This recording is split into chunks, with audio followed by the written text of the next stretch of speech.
Hello everyone, today we'll talk about how to fix or how to solve the problem of easy notes on the application. How to fix or how to solve the problem of easy notes app. You will click on settings.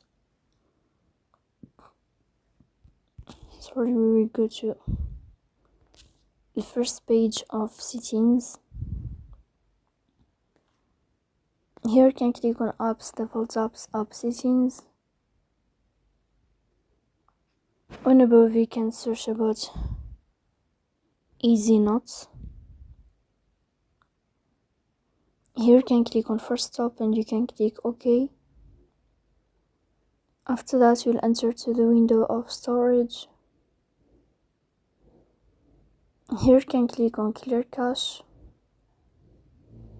Don't click clear data because that can delete your account.